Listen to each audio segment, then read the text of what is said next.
ഇന്ന് ചെറിയ പെരുന്നാളാണ്. വിശ്വാസികളെല്ലാം ഈദ് നമസ്കാര തിരക്കിലാണ്. തിരുവനന്തപുരത്ത് നിന്ന് അൻഫിട്ട് ഡിസൂസ ചേരുകയാണ്. അൻഫിട്ട്, തിരുവനന്തപുരത്ത് പാളയം ചന്ദ്രശേഖരൻ നായർ സ്റ്റേഡിയത്തിലാണല്ലോ ഈദ് നമസ്കാരം നടക്കുന്നത്. എങ്ങനെയാണ് അവിടെ ആളുകൾ എത്തിയിട്ടുണ്ടോ? തീർച്ചയായും രാവിലെ 7 മണിക്ക് മുമ്പ് തന്നെ ഈദ് നമസ്കാരത്തിന് വേണ്ടി ഇവിടെ എല്ലാവരും എത്തിയിട്ടുണ്ട്. തിരുവനന്തപുരത്ത് പാളയം ചന്ദ്രശേഖരൻ സ്റ്റേഡിയത്തിലാണ് നമ്മളിപ്പോൾ നിൽക്കുന്നത്. പാളയത്ത് മാത്രമല്ല, വിവിധയിടങ്ങളിൽ മണക്കാട് പള്ളി ഉൾപ്പെടെ വിവിധ പള്ളികളിൽ, വിവിധ മുസ്ലിം പള്ളികളിലും ഈദ്ഗാഹുകളിലും ഒക്കെ തന്നെ ഈദ് നമസ്കാരം ആരംഭിച്ചു കഴിഞ്ഞിരിക്കുകയാണ്.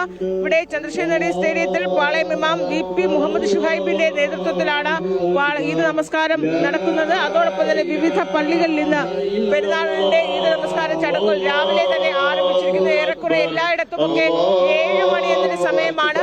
മണക്കാട് പള്ളിയിൽ 8 മണിക്ക് ശേഷമാണ്.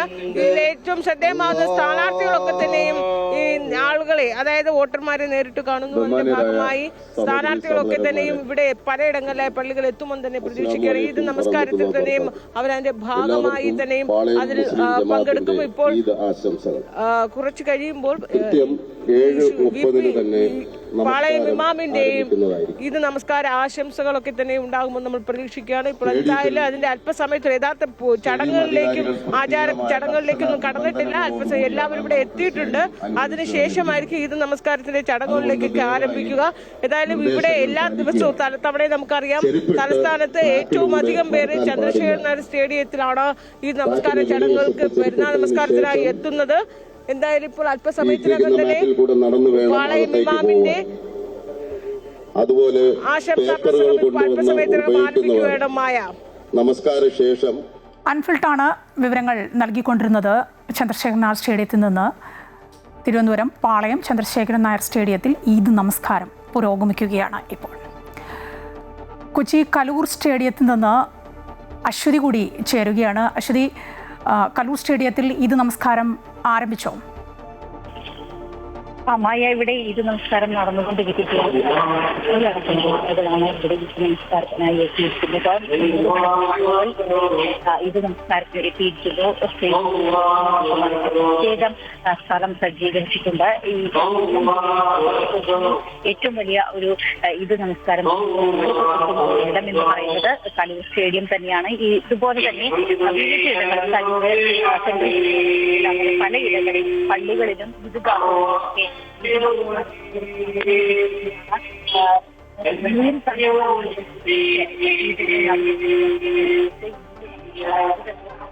അശ്വതിയാണ് കൊച്ചിയിൽ നിന്ന് വിവരങ്ങൾ നൽകിക്കൊണ്ടിരുന്നത്. കൊച്ചി കലൂർ സ്റ്റേഡിയത്തിൽ നിന്നുള്ള ഈദ് നമസ്കാര ചടങ്ങിൻ്റെ ദൃശ്യങ്ങളാണ് കാണുന്നത്. വിശ്വാസികൾ ഈദ് നമസ്കാരം നടത്തിക്കൊണ്ടിരിക്കുകയാണ്.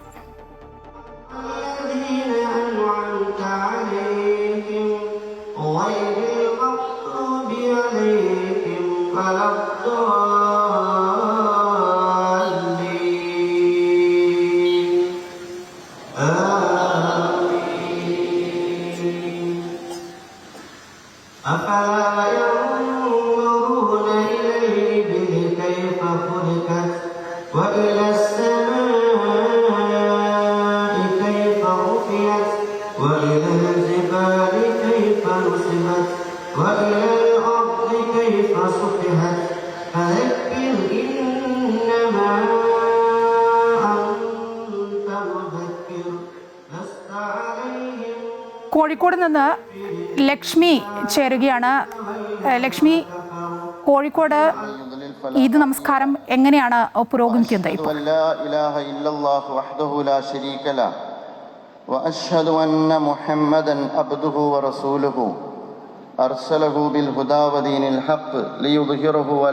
മായ, ഞാൻ ഇപ്പോൾ നിൽക്കുന്നത് കോഴിക്കോട് ബീച്ചിലാണ്. നമുക്ക് കാണാൻ സാധിക്കും ആയിരക്കണക്കിന് ഇസ്ലാം മത വിശ്വാസികളാണ് ഈദ്ഗാഹിൽ പങ്കെടുക്കാൻ വേണ്ടി കോഴിക്കോട് ബീച്ചിലേക്ക് എത്തിയിരിക്കുന്നത്. നമുക്കിപ്പോൾ കോഴിക്കോട് ബീച്ചിലായതുകൊണ്ട് തന്നെ പല ജില്ലകളിൽ നിന്നടക്കം ഈദ് നമസ്കാരത്തിനായി ഇവിടേക്ക് എത്തുന്ന ആളുകളുമുണ്ട് എന്നുള്ളതാണ് എടുത്തു പറയേണ്ടത്. ഏതായാലും ഇപ്പോൾ ഇവിടെ ഈദ് നമസ്കാരം കഴിഞ്ഞിരിക്കുകയാണ്.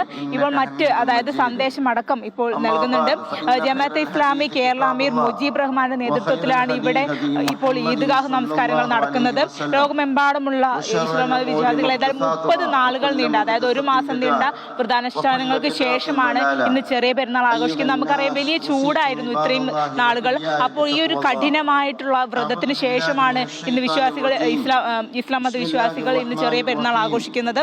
ഏതായാലും പുത്തനുടുപ്പുകളൊക്കെ ധരിച്ചാണ് നമുക്ക് ഈ ദൃശ്യങ്ങൾ തന്നെ കാണാൻ. ചെറിയ കുട്ടികളടക്കം പുതിയ പുത്തനുടുപ്പുകളൊക്കെ ധരിച്ച് ഇപ്പോൾ ഇന്ന് നമസ്കാരത്തിനായിട്ട് എത്തിയിരിക്കുന്ന കാഴ്ചകൾ നമുക്ക് കാണാൻ സാധിക്കുന്നുണ്ട്. ഏതായാലും ഇത് മാത്രമല്ല, ഇവിടെ എത്തുന്ന ഈ ഒരു നമസ്കാരത്തിന് ശേഷം എല്ലാവരും മറ്റ് ബന്ധുവീടുകളിലേക്ക് അടക്കം പോയി അതായത് എല്ലാവരോടൊപ്പം സൗഹൃദം പങ്കിട്ട് അതിനുശേഷം ഭക്ഷണം കഴിച്ച് പിരിയുന്ന ഒരു വലിയൊരു ആഘോഷം തന്നെയാണ്. ഏതായാലും മലബാറിലേക്ക് വരികയാണെങ്കിൽ ഇവിടുത്തെ വിഭവങ്ങൾ നമ്മൾ എടുത്തു പറയേണ്ടതാണ്. മറ്റ് ജില്ലകളെ അപേക്ഷിച്ച് കുറച്ചുകൂടെ വിഭവങ്ങൾ കൂടുതലായിരിക്കും. കുറച്ചുകൂടെ രസകരമായിട്ടുള്ള അല്ലെങ്കിൽ കുറച്ചുകൂടെ രുചിയേറിയ വിഭവങ്ങൾ, ഇവിടെ സ്പെഷ്യൽ വിഭവങ്ങളടക്കം നമുക്ക് മലബാർ ഏരിയയിൽ നിന്ന് നമുക്ക് കാണാൻ സാധിക്കുന്നതാണ്. ഏതായാലും ഇപ്പോൾ നമുക്ക് ദൃശ്യങ്ങൾ കാണാൻ സാധിക്കുന്ന വലിയ രീതിയിലുള്ള ജനപ്രവാഹം നമുക്ക് കോഴിക്കോട് ബീച്ചിൽ നമുക്ക് കാണാൻ സാധിക്കുന്നുണ്ട്. ഇതിന്റെ മറ്റൊരു ഭാഗത്തായിട്ട് ബീച്ചിന്റെ മറ്റൊരു ഭാഗത്തായി സ്ത്രീകൾക്കടക്കം ഈദ് നമസ്കാരത്തിനുള്ള സൗകര്യവും ഒരുക്കിയിട്ടുണ്ട്. ഏതായാലും 7:15 കൂടി തന്നെ ഈദ് നമസ്കാരം ഇവിടെ കോഴിക്കോട് ബീച്ചിൽ ആരംഭിച്ചിട്ടുണ്ട്.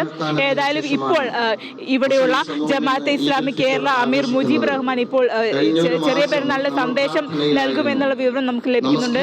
ഏതായാലും 7:15 കൂടി തന്നെ ഇവിടുത്തെ കോഴിക്കോട് ബീച്ചിലെ ഈദ്ഗാഹ് നമസ്കാരം ആരംഭിച്ചിട്ടുണ്ട്. ഏതായാലും നമുക്ക് കുറച്ച് നിമിഷങ്ങൾക്കകം തന്നെ ചെറിയ പെരുന്നാളിന്റെ സന്ദേശം അദ്ദേഹം നൽകുമെന്നാണ് നമുക്കിപ്പോൾ മനസ്സിലാക്കാൻ സാധിക്കുന്നത്. ഈദ്ഗാഹുകളിൽ നമ്മൾ മുന്നെല്ലാം കണ്ടത് വലിയ നിരവധി ആളുകൾ, ആയിരക്കണക്കിന് ആളുകൾ എല്ലാ കൊല്ലവും ഇവിടെ ചെറിയ പെരുന്നാൾ ആഘോഷത്തിന്റെ ഈദ്ഗാഹുമായി ബന്ധപ്പെട്ട് എത്താറുണ്ട് എന്നുള്ളതാണ്. പിന്നെ കോഴിക്കോട്ടേക്ക് വരികയാണെങ്കിൽ പല പള്ളികളിലും അതുപോലെ തന്നെ നമ്മൾ കഴിഞ്ഞ തവണ ഉണ്ടായതാണ് ഇവിടെ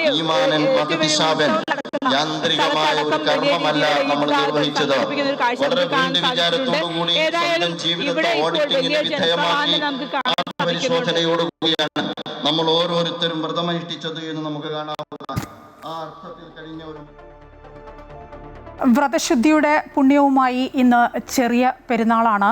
റംസാൻ 29 പൂർത്തിയാക്കിയാണ് വിശ്വാസികൾ ഈദുൽ ഫിത്തർ ആഘോഷിക്കുന്നത്. പള്ളികളിലും ഈദ്ഗാഹുകളിലും പെരുന്നാൾ നമസ്കാരങ്ങൾ നടക്കുകയാണ്.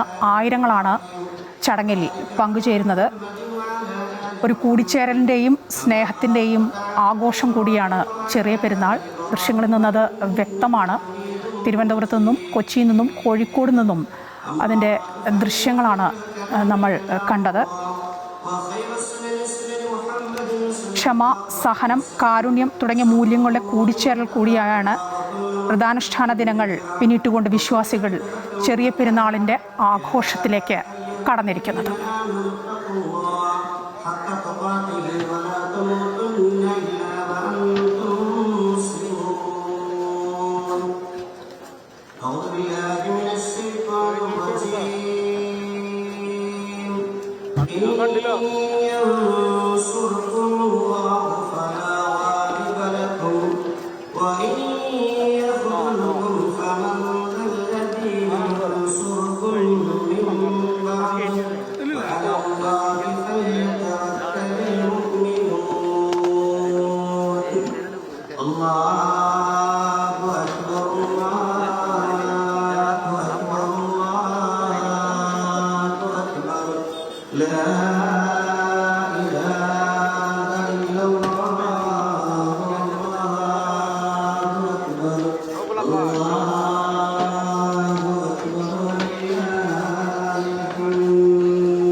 വിശ്വാസികളുടെ സഹോദരി സഹോദരന്മാർ,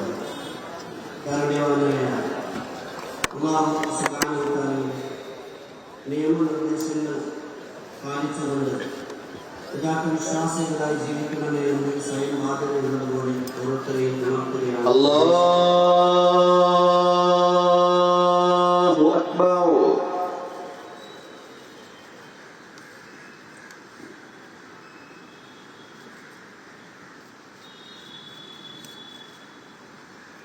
അല്ലാഹു അക്ബർ.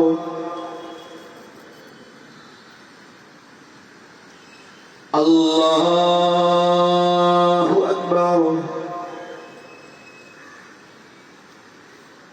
الله أكبر.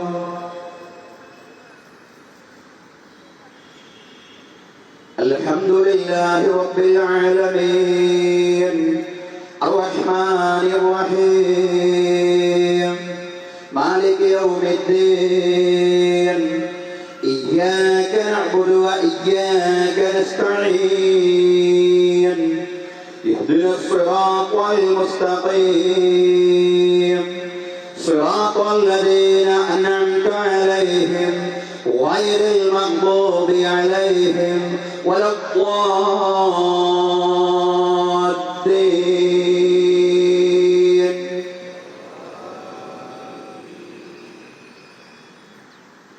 سبح اسم ربك الأعلى الذي